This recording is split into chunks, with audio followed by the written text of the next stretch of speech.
I was out paying bills and stuff, and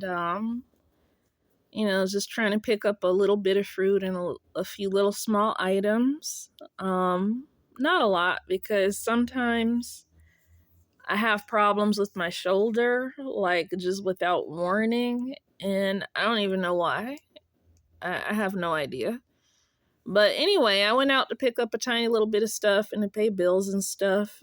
And I ran into a man who has ties to multiple different churches in the region, kind of like I used to do in other regions, which I don't do that no more because I am not trying to waste my time on fruitless efforts. That's all I'm gonna say. I'm just gonna work on trying to resolve what I need to by myself at this point until further notice. But anyway, I ran into a man who has ties with two multiple churches in the region, like I did in other regions. And this is an older white guy, and I don't know, I was just feeling so emotionally triggered, so emotionally overwhelmed, and so angry at some information he was telling me. And from what he told me, I couldn't tell him to his face, but from what he told me, the person who I kept seeing in my dreams over and over again, in my dreams where I was being cut to the point of bleeding, that's not a grown man. That's that person who the guy with blonde hair who was in my dreams, and when spirits were cutting me to the point of cutting my hands to the point of bleeding in my sleep, that's a 12-year-old little boy that a different guy who might be Ha-Adam adopted.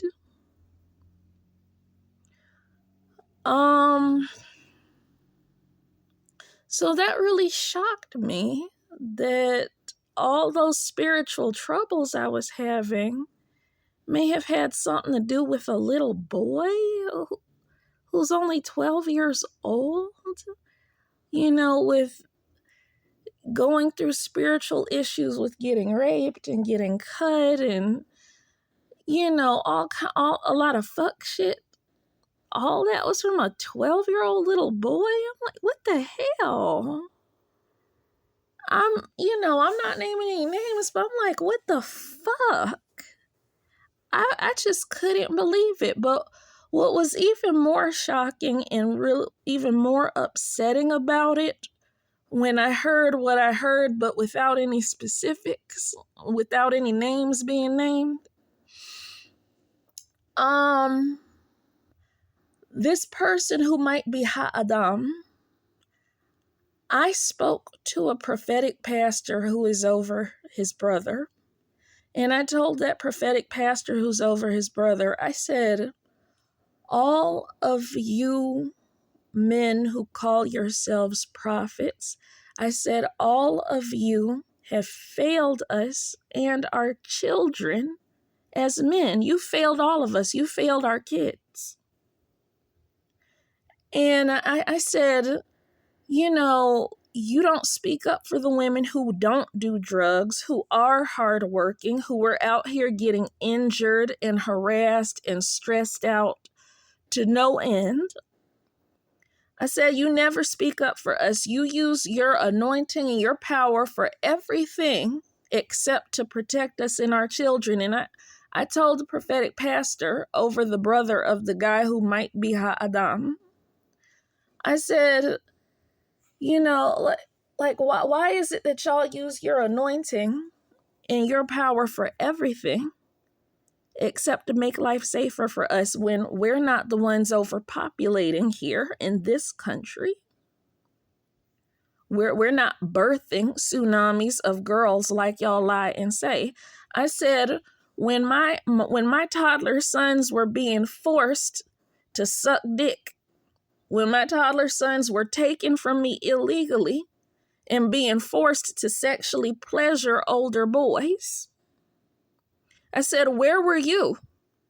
I went to 40 different prophetic ministries. And out of 40 different prophetic ministries, regardless of the race, I said, where were all of you when I was trying to get justice and restitution for the theft and gay rape of my toddler sons?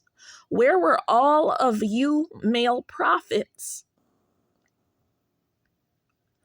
when I had workplace injuries and I was sleeping under a bush at night in the cold, peeing on myself because I needed adult diapers? I said, why is it that y'all can use your so-called prophetic anointing for everything except to speak up for us when we need someone to speak, except to protect our children, except to bring us justice and help us get restitution? I said, why is it that y'all can do everything except that with your so-called prophetic anointing and power? I was like, why? And I said, it's not just you black male prophets. I said, I contacted almost every known Elijah's list prophetic ministry in the country, and even the ones that's not on Elijah's list, and nobody responded. No one. And so it's not enough that he completely ignored me, talking about how all male prophets have failed us as mothers and failed our children. Those of us who ain't never been no drug addicts. Those of us who were hardworking and getting injured and mistreated. Those of us who were never negligent to our kids. Oh, they can't speak up for us, but they can speak up for a mother who's strung out on crack and trying to hold on to her baby. They can speak up for her, but not for the rest of us who worked our asses off in extreme pain and got permanent damages. You know, this is one of those days where I don't even want to say it. I don't even want to say what it's like having one shoulder that's not usable for a couple of days, because hopefully this is going to be temporary too, like other times, but I don't want to get too graphic. But yeah, like, it's just so offensive that not only do they willfully, intentionally refuse to speak on stuff like that, then they took it a step further. And not only did he ignore what I was saying about what happened to me and my children and thousands of other women just like me who was never on drugs, never a career criminal, hardworking and getting injuries from jobs. Not only did he not speak on what I was saying about what happened to me and my children, then he took it a step further. And I don't know if he had anything to do with it or not, but not only did he not respond to what I was saying about how prophets have failed us mothers who were doing right and who are not overpopulating and never been criminals and never been on drugs. Not only did he not respond to what I had to say about the injustice and the abuse from our own people and others, then he, on top of that, I got no response to that comment. And then the other pastor, who might be Ha'adam, I was told that he went and adopted a little white boy with blonde hair. And he went and adopted a little white boy. He's raising a little white son.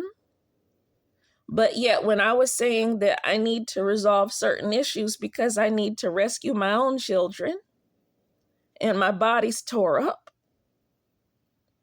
oh, no, they couldn't even speak to me about trying to work out what my calling is specifically and when specifically I might be working on that more actively. Oh, no, they couldn't speak on that. Instead, they ignored me. Ignored what I had to say about my toddlers being stolen and raped, and then had Ha'adam to adopt a white male child, while only God knows what's happening to my sons. The ignorance of a lot of Black men and the willful, just abusive levels of silencing, it's just disgusting.